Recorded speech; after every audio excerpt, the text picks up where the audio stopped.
Hi everyone, hope you're doing okay. So are you all ready for Christmas? Let me know in the comments because I am for a change. I'm really organised. I'm quite impressed with myself actually. So I was in the shop the other day and there's another YouTuber that lives in our village. Her and her husband have got a massive channel. Excuse me a sec guys, sorry. We were chatting in the shop about the weather or goodness knows what else. And it really made me laugh because her phone pinged. And as she as she rushed to get it out of her pocket, it flew out of her hand, and I thought, oh dear, I've, met my matching calamities here. And it flew on the floor. And as she, it's really funny because as she went to go and pick it up, it kept moving and slipping out of her hand again. And I thought, well, there we go. Not only have I got to now decide whether to check myself into the asylum or not, at least I'll have a friend in there with me. Honestly, all these calamities, you just can't make it up. It's hilarious. But anyway, I said to her, what's the rush, dear?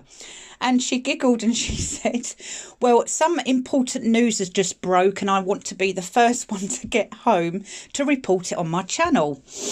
And I just burst out laughing because all us YouTubers are guilty of that, because we always want to be the first ones to break the news so that we can say you heard it here first. So, yeah, I just thought it was really, really funny. But anyway, she's a lovely girl.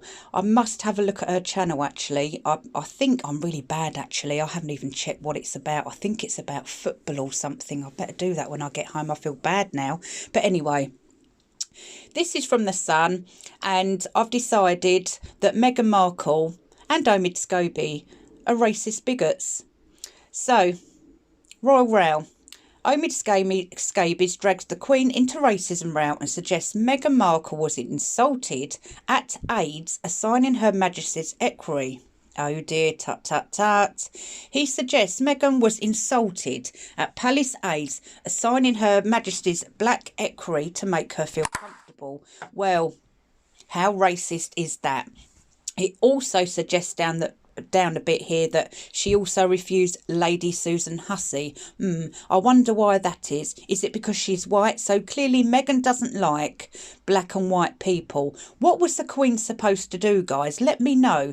What was the Queen supposed to do in a situation like that? Oh, is there any purple or green staff available, please, darlings? Because, I need someone to come and sort this twat out, please. But as long as they're green and purple, as long as they're not black and white, all might be fine. What was the Queen supposed to do? How dare Meghan Markle say that a person of colour would insulted her? Or it could be another reason here.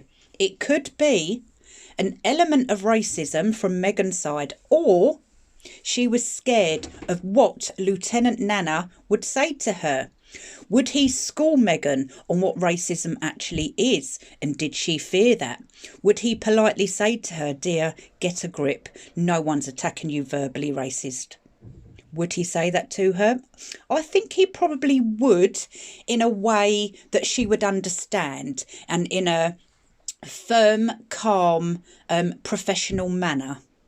And I don't think she would have been able to handle that. So it could have been either 100% racism because he's a person of colour, or, like I said, she feared that he would expose her, not publicly, but exposed her on a one-to-one, if that makes sense. So let's read on a little bit.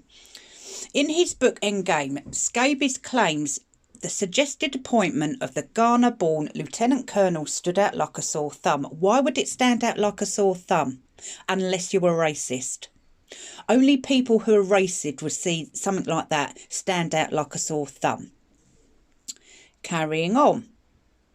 No, not that part. He writes, then Palisades told reporters, including myself, they bent over backwards to make Meghan feel comfortable at Buckingham Palace. This included a follow-up suggestion that perhaps the Queen's Ghanaian-born household cavalry officer, Lieutenant Colonel Nana Coffey, should be the one to help Meghan. Well, that's the natural thing to do. Though a charming and intelligent man, excuse me, It stood out like a sore thumb to Meghan and her friends. Well, her friends are racist too, then. But royal expert Ingrid Seward told The Sun on Sunday if Scabies' account is correct, she was offered Lady Susan Hussey and turned her down. Then she was offered the Ghanaian-born equerry to the Queen. I don't know who she thought should be helping her, but presumably not an equerry or a lady-in-waiting. Scobie says Meghan was not his direct source. In other words, she was his direct source. I find this absolutely, one, a bit comical, one, a bit hypocritical, and two, absolutely gross. You know, look at him. We saw this man, Lieutenant Nana, we saw him walking by the late Queen's coffin on the funeral procession. He's a very intelligent man, obviously a lovely man, knows the royal family, and he himself probably would have said to Meghan, well, I haven't had any racist abuse, so why are you? Explain that one, Meghan. Let me know your thoughts in the comments, guys, and I'll see you very soon.